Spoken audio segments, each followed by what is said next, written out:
John brought it up earlier. Jimmy Butler. You said Kyler Corher said that Jimmy Butler, but outside of LeBron James, is the most valuable player in the league.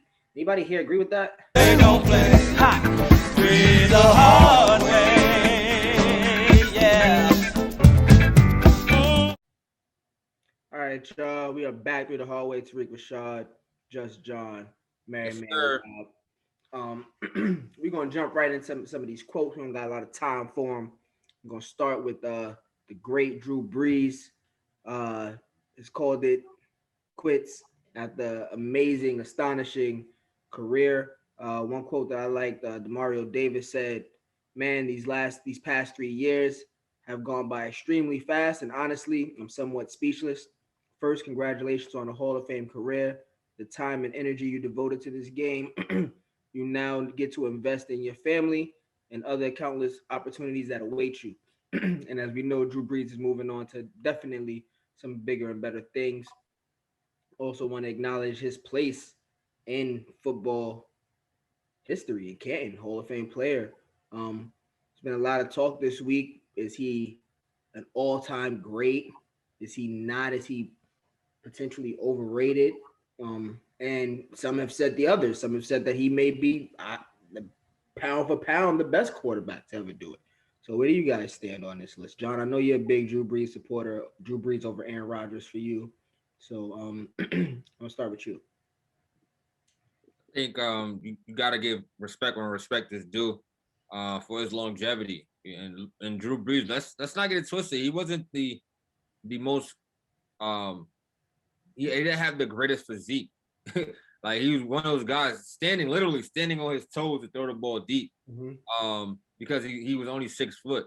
The throws that he's making, how accurate he threw the ball, also his ability to read the game, make the adjustments at the line of scrimmage, be able to change his game throughout his career, especially these last couple of years, where it's now just he became a dunk down guy because he couldn't throw the ball downfield and still be productive. I mean, it just shows you, his durability.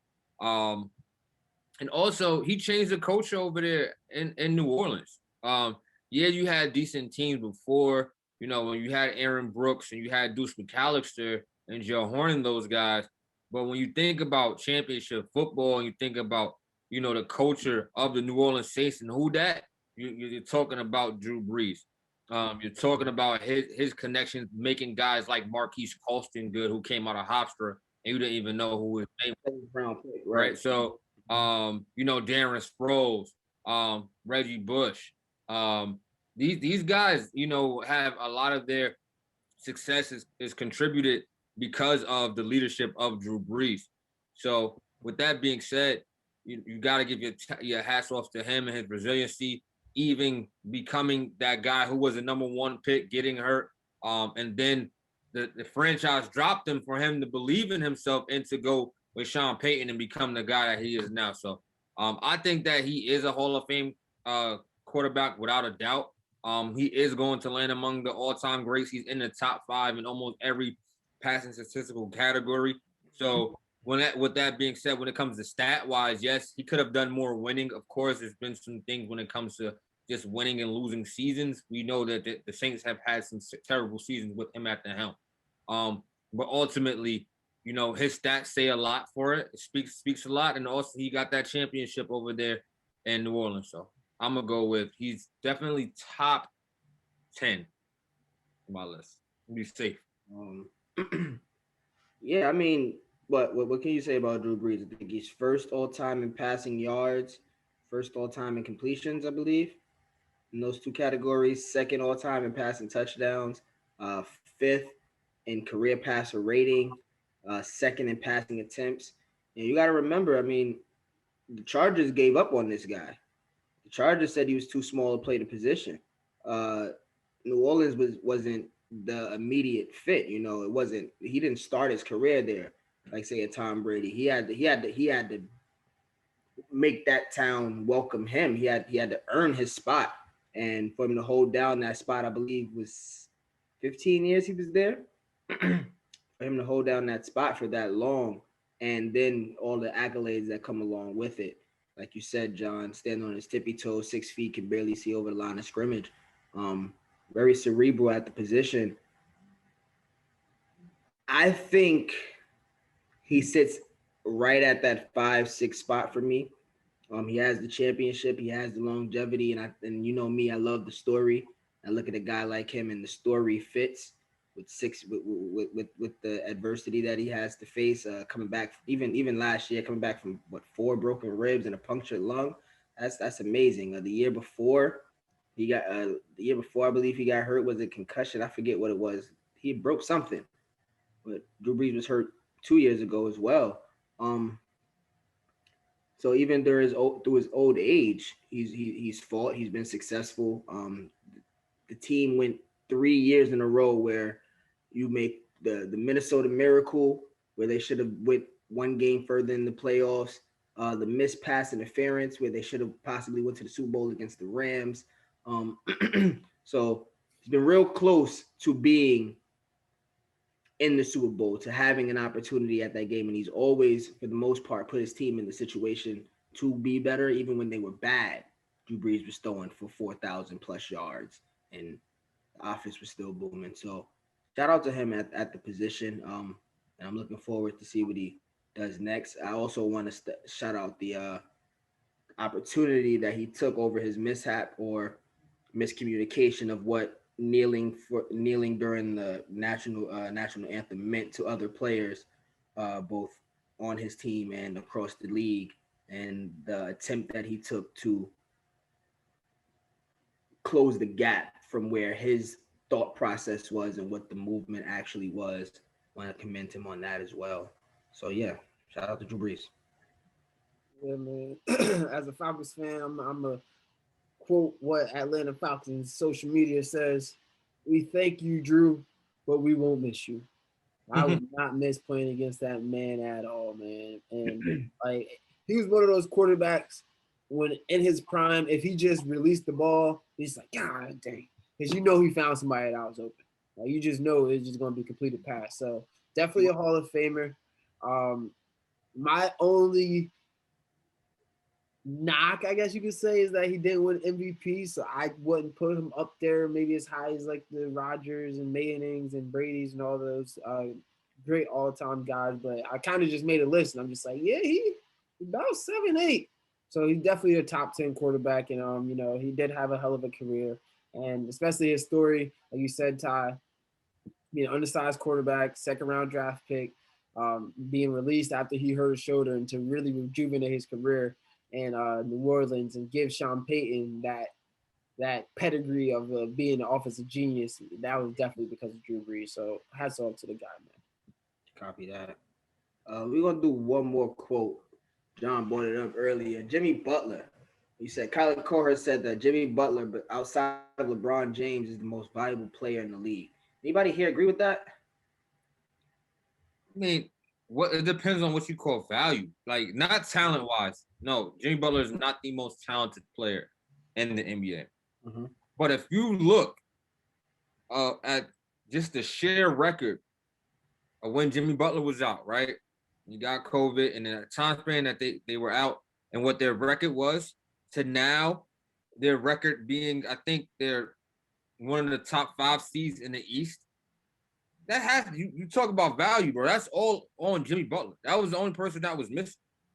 So if he can control the destiny of his team that much, and has that much impact, I won't say that he is the most valuable player, but I do think that he has that kind of pull and that type of impact and that type of gravity where he is a determining factor in whether his team winning or losing on a nightly basis. All right.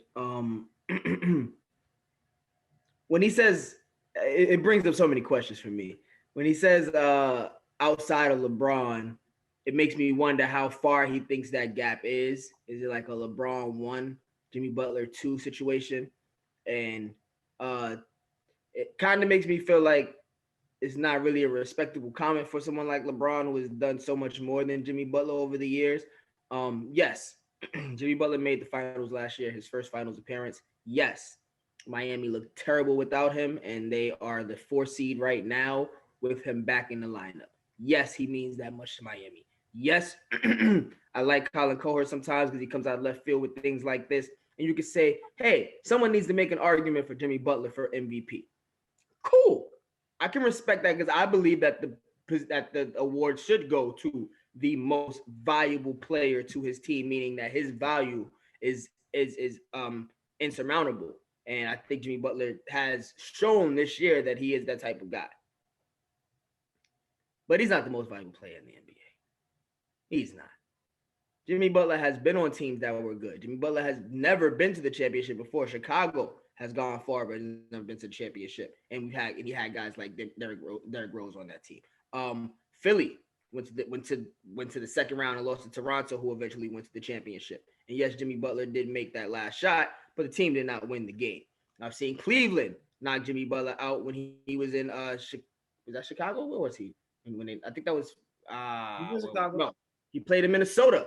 And that didn't work out well, and they had a ton of young talent around him. So I think he's most valuable for what Miami is doing. I think he fits very well with Eric Spoelstra, Marquette alum with D Wade. The chemistry is there. However, it does take a certain specific type of person to be effective in that city. I think Jimmy Butler embodies all of that. I think he's important, but I think you got to pump the brakes with how valuable how high you put that number 2 person under LeBron. And I don't think Jimmy Butler would be that person. I would go Steph. I would go Clay. I would go KD. I would go Embiid. I would go. Who would you go? I'll stop. I don't know about Embiid. I've been recorded on wax to say that I believe Nikola Jokic is going to win that most valuable player this year. So I'm going to stick with my guns and say that Jokic is the second most valuable player to his team outside of LeBron. Although I do love me some Miami Heat. I'm to my own horn. I was the only person here that had them going to the finals last year. You know what I mean? So I do recognize his value. It's just hard to put Jimmy Butler as the second most valuable guy because he's not as talented as a Jokic or a Durant or a Harden or a Embiid. You know what I mean? But like when it comes to impact on your team and winning, which is really what that award is about, you got to argue with damn near everybody else in the league. So I mean, I personally don't agree. I think Jokic, like I said, I think Jokic is the most valuable player aside LeBron. I think he is going to win the MVP this year. But I see no problems with it, honestly. All right, then. All right, man. Really quickly before we go, want to shout out Marvin Hagler. He passed away. Our condolences to his family. All-time legend boxer. We've seen some big time scrap throwdowns with him. Oscar De La Hoya said that one of the greatest to ever step into the ring. We didn't get to Tyson Fury and Anthony Joshua, but they'll be fighting. We will be taking a little break from Three the Hallway, filming these podcasts for a couple of weeks. We will be back new and improved. We will still be on Instagram, Facebook, Twitter. Check us out, 3THW. Check us out on YouTube, 3THW Podcast. And we'll see you guys in a few weeks, man. Yeah, man, we're going to miss y'all, but we'll be back better than ever, baby. Through the hallway.